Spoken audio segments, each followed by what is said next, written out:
Hey guys, I want to introduce you guys these Bronica SLR medium format cameras. These are, I consider, the second generation of Bronicas. They're not like the S mount, like the S2, S2A, C, EC, ECTL. Those are the S mount cameras. They're from the 60s, 70s. These guys came after them, and these have some electronics in them. Well, more so, I guess, maybe than the EC and ECTL. I'm not sure, but these guys definitely needs a battery to operate. They're built for professional, and they're really well made. You can, I guess, everyone has different takes on, electronic camera versus mechanical. I personally feel like with electronic cameras, at least you're guaranteed for shutter speed. Yes, without batteries, they don't work. But if you do have the battery, they work great, right? So cameras are tools for our creativity, right? I'd rather have them to have a precise shutter speed. And although I do shoot black and white, so if the shutter speed off a little bit, it's okay. So my personal favorite are these two, the SQ AI and GS1. So let me put this aside. Actually, before I do that, so the ETRS has a 90-degree prism finder.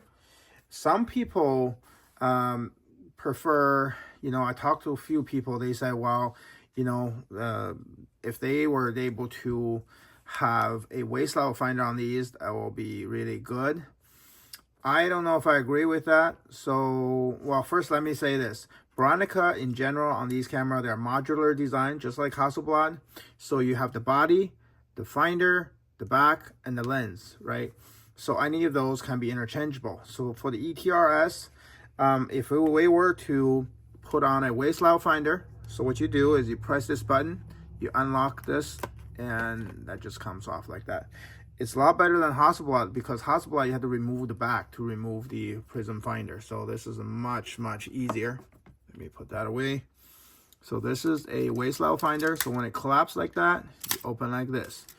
So what you do is take this, line them up. There you go. So a little smaller, right? It's a little smaller. But here's my problem. When you focus, this is a rectangular format. If you focus shooting something horizontal, that's good, right? The format is about 2 times size of a 35 millimeter, so it's good.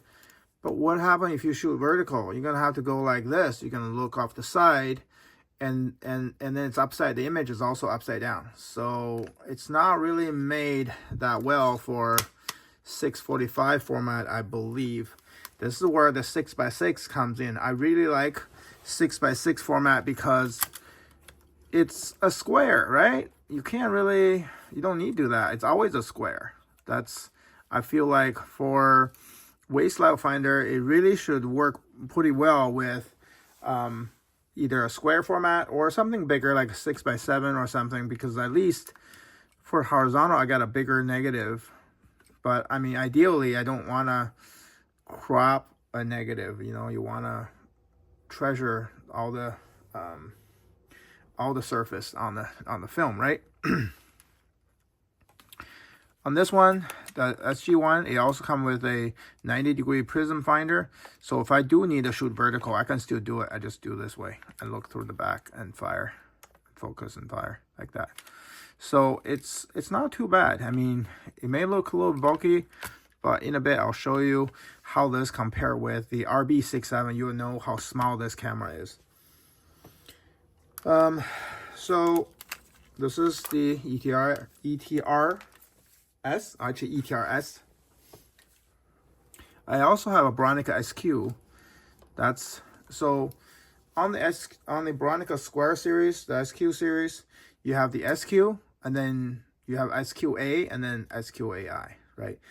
The SQ works really well, and in fact, if you can find one for a good price, I think I bought my kit with 3 lenses like $500, but you probably will get a little bit more, but the SQ, the body is nothing wrong with it. The only thing, if you like mirror lockup, the SQ does not have that, but SQA and SQAI has it. So, and then also they have switch for multi-exposure too, I believe. I don't use it, so I just mainly just use as, so I think this one may have multi-exposure too. It just doesn't have a mirror lockup. But everything like finder, the back, the lens, they all interchangeable between the models, so which is great. So if you can find one of these and you happen to find yourself never really use the mirror lockup, the SQ is great.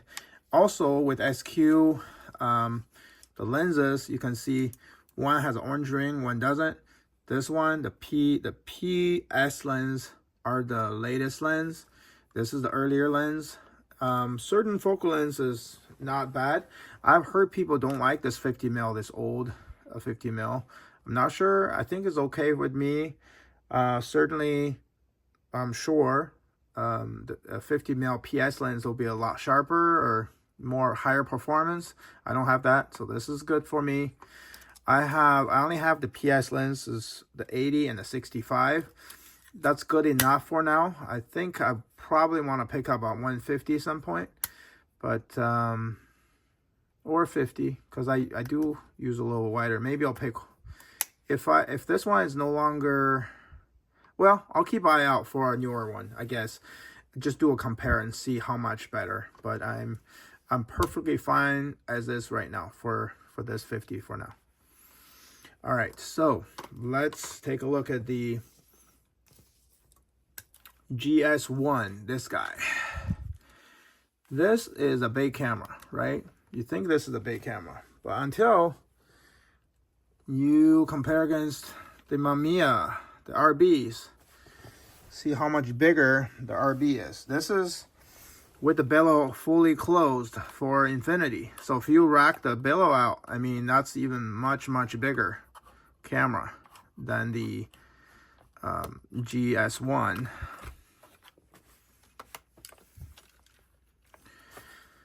So in terms of portability and holdability, I like this better. Now, the reason why Mamiya is bigger is because it's a rotatable back. It has, you can rotate horizontal or vertical like this. So you don't have to turn the camera, which is a nice feature, really nice feature. I really appreciate. But it's huge. The screen here is probably like 8x8 or something format, because it has to show, has enough space for both horizontal and vertical. And for this camera I have, this is the Bronica RB67 Pro SD. So that means it also shoots a 6x8 back. Look at this, 6x8 horizontally with a KL lens. I don't have the KL on this. I actually like this old green C90 because it's the smallest. I actually keep the camera smaller. But as you can see, it's still much bigger than the Bronica. No doubt. It's so big.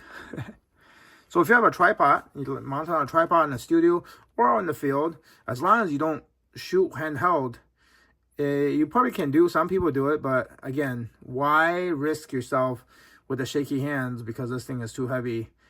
You know, why risk that? Unless this is the only camera you have, then you do the best. But then I will bring a tripod, basically. All right, Bronica. So the SG1, overall, if you look at the comparison between the SQ and SQ, here, there you go, SQ and GS1, you can see the width-wise and the length. Length is about the same. Width, this is a little wider. The lens on this guy, it's a little bigger, but not much bigger. Of course, this is 100 mil and versus 80 mil. So it's not really a fair comparison, but they're not that much bigger. It's not too bad. I really thinking that if I bought the SQ for a long time, so I really enjoy using it. It's very reliable. But I think if I bought the GS1 first, I'd probably be okay just with the GS1. So if you feel like me, like to shoot with the larger negatives, this is kind of a way to go. And let me see something here. Where did I put it? Let me grab one more thing here.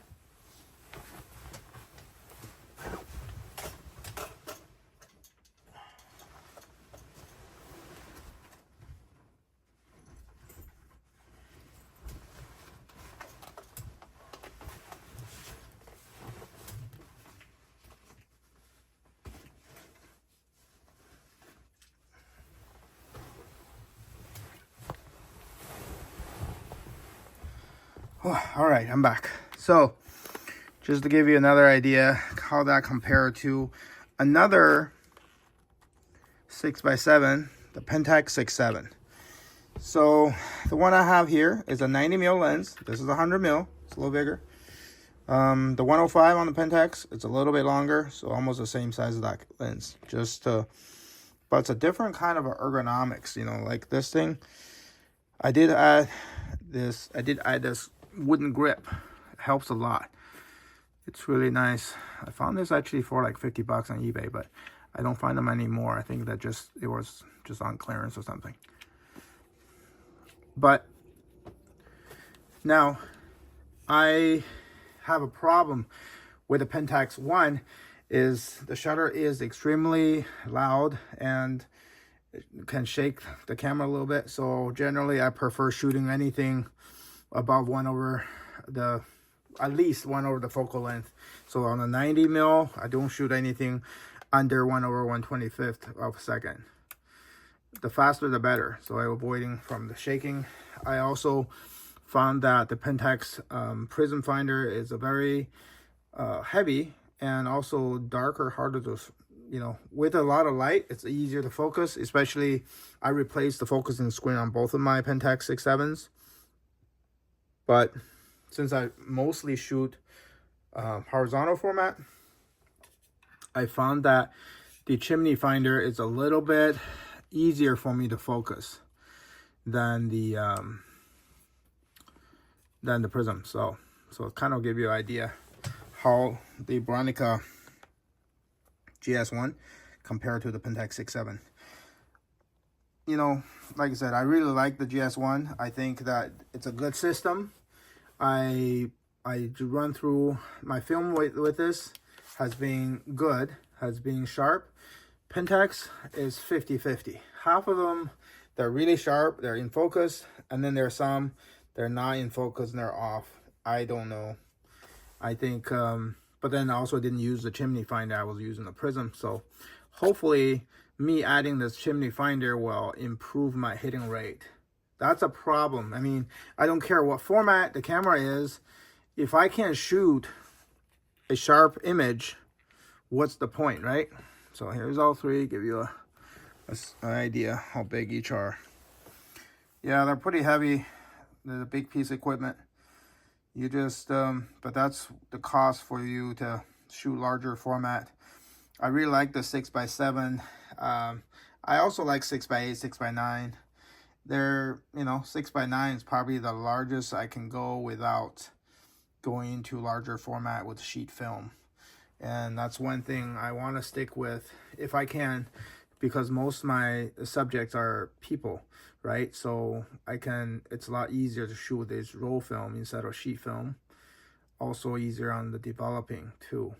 So yeah, so I'm kind of, that's the biggest I can do without getting to sheet film. Yeah, so hopefully, you know, going through some of these Bronicas give you some idea. If you are in the market for a 6x7 or 6x6 cameras, I highly recommend to give a look at the Bronicas. They are hard to beat. They're really good camera. They're really good cameras. You know, like I said, the ETR series, the ETRS, ETRSI, they're not bad. They're small, you know, little baby. But I don't know. It's okay. I feel like if I buy one of these and shoot for a while, then I'll probably eventually get a little bigger negatives like the SQs or the GS1.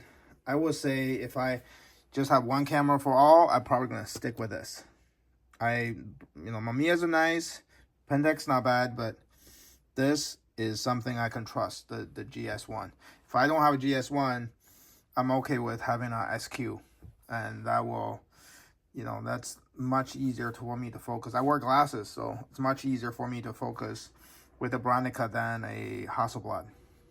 So, thanks for watching. Hopefully, you enjoyed my overview. Hope you have a good day. Thank you so much.